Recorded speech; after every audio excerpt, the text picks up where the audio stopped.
हज़रात, इंसान का नेक होना अलग है लेकिन परहेज़गार होना अलग है।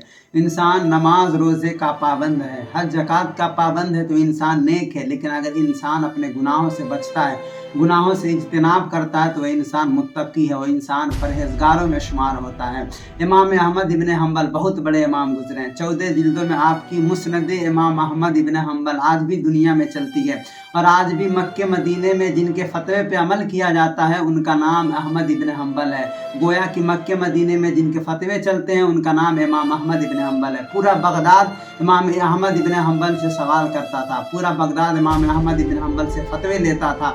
एक मरतबा किसी ने इमाम अहमद इब्न हंबल से सवाल किया, हुजूर वाला आपसे पूरा बगदाद मसला पूछता है, आप पूरे बगदाद के फतवे देते हैं, कभी ऐसा हुआ है कि कभी आपको फतवा देते हुए, मसला बताते हुए कभी आपको हैरानी हुई हो, कभी आपको परेशानी हुई हो? अजीज़ान मिल्लत इस्लामिया, इमाम अहमद इब्न हंबल ने कहा, मुझे एक मरतबा एक औरत परेशान कर गई। सवाल करने वाले ने सवाल किया, हुजूर वाला आपको कोई औरत परेशान करके चली गई?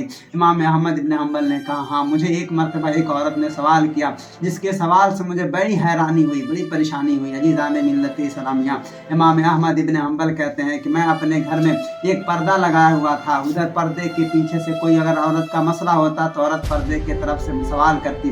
औरतों के छोटे मोटे मसले होते घर में, कभी बिगड़ जाती कोई बात तो आ करके वो औरत सवाल करती मुझसे, मैं उसका जवाब देता। एक मरतबा इमाम अहमद इब्न हंबल फरमाते, एक मरतबा मेरे बेटे ने मुझसे कहा कि अब्बा हुजूर कोई औरत आई हुई है मसला पूछने। मैं पूरी तैयारी के साथ फरमाते हैं कि मैं पूरी तैयारी के साथ जा करके जहाँ मसला बताता था मैं वहाँ बैठ गया। औरत पर्दे के पीछे आई और तेज़ी के साथ औरत अपने मसले को बयान कर दी। अजीज़ान मिल्लत इस्लामिया, ये हुक्म है शरीयत का कि अगर कोई औरत किसी मर्द से, किसी गैर आदमी से बात करे तो तेज़ी के साथ बात करे, मोहब्बत भरी आवाज़ में बात ना करे जिसके तरफ उस मर्द का रुझान बढ़े।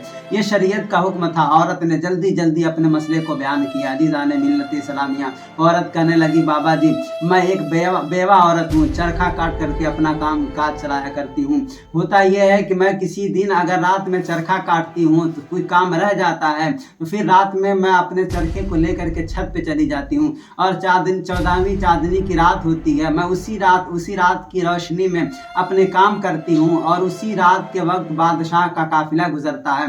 उनका काफिला किलोमीटर तक दूर होता है और उनके पास साजो सामान होते हैं, उनके पास लाइट का बड़ा सामान होता है, उनके पास रोशनी का बड़ा बंदोबस्त होता है। होता यह कि अचानक से उनकी रोशनी, उनकी लाइट की जो रोशनी होती है मेरे चरखे पे पड़ जाती है। अब मसला ये पूछना है कि उस रोशनी में मैं जो सूत काटती हूँ, मैं जो चरखा चलाती हूँ, उससे मेरे लिए सामान खरीदना बेचना जायज़ है या नाजायज़ है? अजीज़ान मिल्लत इस्लामिया, इमाम अहमद इब्न हंबल हैरान हो गए। फरमाते हैं कि मैं रोने लगा। अजीज़ान मिल्लत इस्लामिया, जरा सोचें, तसव्वुर करें, ज़रा गौर करें कि वो लोग भी तो इसी दुनिया में रहते थे जहाँ हम रहते हैं, लेकिन आज हम कहाँ निकल गए, वो लोग कहाँ चले गए थे। आज हमारे लिए हलाल और हराम में इम्तियाज़ करना बड़ा दूर की बात हो गई है। हम हलाल और हराम में फ़र्क नहीं बयान करना चाहते, लेकिन एक वो लोग थे, जाने कौन लोग थे, ज़िंदगी छोड़ दी बंदगी के लिए। एक हम लोग हैं, जाने कौन लोग हैं, बंदगी छोड़ दी ज़िंदगी के लिए। अजीज़ान मिल्लत इस्लामिया, इमाम अहमद इब्न हंबल ने कहा, वो मेरी बहन बता तू कौन है? अजीज़ान मिल्लत इस्लामिया, वो औरत बोली कि बाबा जी आप मसला बताएं, अगर कोई आदमी ये बताएं कि कोई आदमी सवाल करता तुझे अपना बायोडाटा भी देना पड़ता है। अजीज़ान मिल्लत इस्लामिया, इमाम अहमद इब्न हंबल ने कहा, बहन तू पहले अपनी तारुफ तो करा, तू कौन है? अजीज़ान मिल्लत इस्लामिया, उस औरत ने कहा कि बगदाद के गलियों में एक शख्स, एक दुर्वेश जो नंगे पाँव फिरता है, जिसे बिश्र हाफी कहते हैं, मैं उसकी बहन हूँ। अजीज़ान मिल्लत इस्लामिया, इमाम अहमद इब्न हंबल फरमाते हैं कि मैं रोने लगा और रोते हुए उस औरत को जवाब दिया और कहा कि अगर कोई दूसरी औरत होती तो मैं उसके लिए कह देता कि तेरे लिए जायज़ है, लेकिन चूंकि तू बिश्र हाफी की बहन है, तू नेक और परहेजगार घराने से ताल्लुक़ रखती है, इसलिए तेरे लिए परहेजगारी का फतवा होगा, तेरे लिए नेकी का फतवा होगा, तेरे लिए वो जायज़ नहीं होगा। अजीज़ान मिल्लत इस्लामिया, ज़रा सोचें कि हम लोग भी तो उसी खुदा को मानते हैं जिस खुदा को लोग मानते थे, उसी नबी का कलमा वो लोग पढ़ते थे जिस नबी का कलमा आज हम पढ़ते हैं, उसी कुरान को वो लोग पढ़ते थे जिस कुरान को हम आज पढ़ते हैं, लेकिन हमारे और और उनके में ज़मीन व आसमान का फ़र्क है। उनके दरमियान तक़वा, परहेज़गारी और हमारे दरमियान न तो हलाल और हराम में फ़र्क करते हैं, न तो अपने अंदर तक़वा परहेज़गारी का शऊर पैदा करते हैं। खुदारा